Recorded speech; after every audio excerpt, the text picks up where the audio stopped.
Assalamualaikum warahmatullahi wabarakatuh. Kembali lagi di channel Pena Pencari Hikmah. Kali ini kita akan bahas kisah Nabi Lut jilid 2. Jangan lupa subscribe video ini, komen, dan berlangganan, serta bagikan video ini agar bermanfaat bagi semua. Dalam video sebelumnya telah dijelaskan bahwa Nabi Lut tidak menyeru kaumnya untuk ketauhidan. Namun mengapa Allah mengutus Nabi untuk kaum ini? Menunjukkan bahwa perkara homoseksual memang persoalan yang serius. Untuk penjelasannya, sekarang mari kita lanjutkan kembali tafsir surah Al-A'raf ayat 80 hingga 81 yang bagian awalnya sudah disinggung dalam video sebelumnya. Di sisi lain perlu diingat bahwa penekanan tentang keburukan tersebut tidaklah jauh dari persoalan akidah, ketuhanan, dan tauhid, karena keduanya adalah fitrah. Syirik adalah pelanggaran terhadap fitrah, homoseksual pun merupakan pelanggaran fitrah. Allah Subhanahu wa Ta'ala telah menciptakan manusia, bahkan makhluk memiliki kecenderungan kepada lawan jenisnya dalam rangka memelihara kelanjutan jenisnya. Kenikmatan yang diperoleh dari hubungan tersebut bersumber dari lubuk hati masing-masing pasangan. Bukan hanya kenikmatan jasmani, tetapi kenikmatan rohani dan gabungan kenikmatan dari dua sisi itulah yang menjadi jaminan sekaligus dorongan bagi masing-masing untuk memelihara jenis dan sebagai imbalan kewajiban dan tanggung jawab memelihara anak keturunan. Mereka yang melakukan homoseksual hanya mengharapkan kenikmatan jasmani yang menjijikkan sambil melepaskan tanggung jawabnya. Ini belum lagi dampak negatif terhadap kesehatan jasmani dan rohani yang diakibatkannya. Homoseksual merupakan perbuatan yang sangat buruk, sehingga ia dinamai fahisha. Ini antara lain dapat dibuktikan bahwa ia tidak dibenarkan dalam keadaan apapun.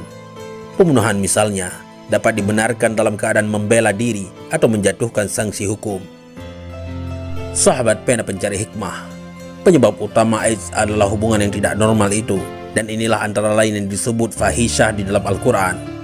Dalam satu riwayat yang oleh sementara ulama dinyatakan sebagai hadis Nabi Muhammad SAW, dinyatakan bahwa tidak merajalela fahisyah dalam satu masyarakat sampai mereka terang-terangan melakukannya, kecuali tersebar pula wabah dan penyakit di antara mereka yang belum pernah dikenal oleh generasi terdahulu. Pelampauan batas yang menjadi penutup ayat ini mengisyaratkan bahwa kelakuan kaum Nabi Lut alaihissalam itu melampaui batas fitrah kemanusiaan, sekaligus menyanyiakan potensi mereka yang seharusnya ditempatkan pada tempatnya yang wajar guna kelanjutan jenis manusia. Kemudian dalam ayat lainnya disebutkan, apakah kamu mendatangi jenis lelaki di antara seluruh alam dan kamu tinggalkan apa yang telah diciptakan untuk kamu oleh Tuhan kamu, yakni istri-istri kamu, bahkan kamu adalah pelampau-pelampau batas. Sahabat Pena Pencari Hikmah, ayat tersebut menyatakan bahwa perbuatan homoseksual yang mereka lakukan itu berbeda dengan jenis-jenis makhluk yang lain. Makhluk hidup yang lain bila melakukan hubungan seks, maka itu dilakukannya dengan lawan jenisnya, yakni jantan dengan betina, lelaki dengan perempuan, sedangkan kaum Lut itu melakukannya dengan sesama jenis lelaki. Dalam kenyataan alam, ditemukan bahwa segala sesuatu Allah ciptakan berpasang-pasangan, dan semua bila melakukan hubungan seks atau kawin, secara nalurilah akan mencari pasangannya yang berbeda jenis kelamin. Ikan-ikan mengarungi samudra yang luas menuju ke tempat yang terpencil untuk memenuhi bertemu dengan lawan jenisnya. Demikian naluri makhluk, masing-masing memiliki pasangan dan berupaya bertemu dengan pasangannya. Agaknya tidak ada satu naluri yang lebih dalam dan kuat dorongannya melebihi naluri dorongan pertemuan dua lawan jenis, pria dan wanita, jantan dan betina, positif dan negatif. Itulah ciptaan dan pengaturan ilahi, sebagaimana diungkapkan dalam firman Allah, segala sesuatu kami ciptakan berpasang-pasangan agar kamu menyadari kebesaran Allah. Sahabat Pena Pencari Hikmah, kaum Nabi Lut disebut oleh Nabi Lut dengan sebutan kaum Adun. Kata Adun adalah bentuk jamak dari kata adi, yaitu yang melampaui batas hak atau kewajaran dengan melakukan kebatilan. Kata pelampauan batas yang menjadi penutup ayat ini mengisyaratkan bahwa kelakuan kaum Nabi Lut itu melampaui batas fitrah kemanusiaan, sekaligus menyia-nyiakan potensi mereka yang seharusnya ditempatkan pada tempatnya yang wajar guna kelanjutan jenis manusia. Setelah sekian lama tinggal dan berdakwah di kota Sodom, umat Lut bukannya memperbaiki diri, malahan mereka semakin menjadi-jadi. Di dalam Al-Quran, Lut tercatat mengatakan, "Apakah sesungguhnya kamu mendatangi lelaki dan menyamun, serta di tempat pertemuan kamu mengerjakan kemungkaran?" Sekarang mari kita dengarkan pendapat para ulama terdahulu masih terkait ayat tersebut.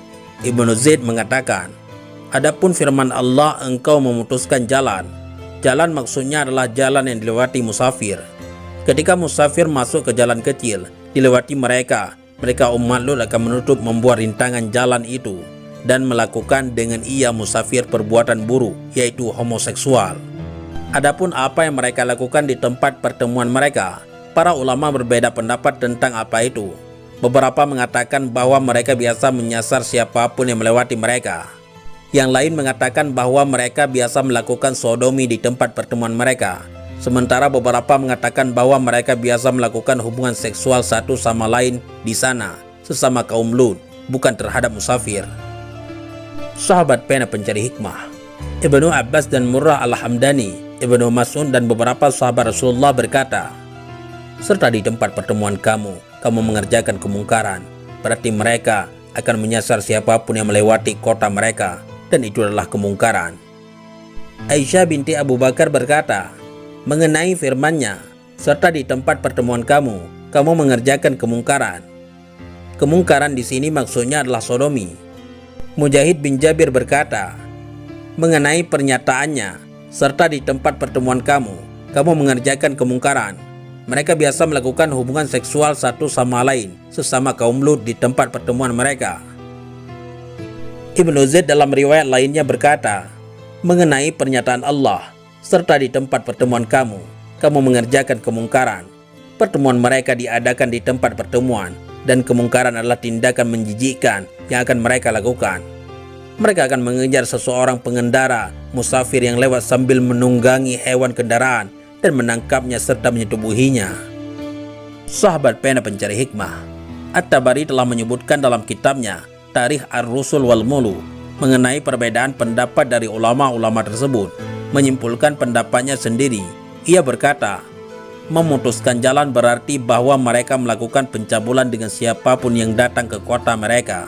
Sementara itu Nabi Muhammad SAW sendiri, sebagaimana diriwayatkan oleh Faqidah binti Abi Thalib atau biasa dipanggil Ummu Hani, bersabda, mengenai pernyataan, serta di tempat pertemuan kamu mengerjakan kemungkaran. Mereka akan menjegal musafir dan menghinakan mereka, dan itu adalah kemungkaran yang mereka lakukan.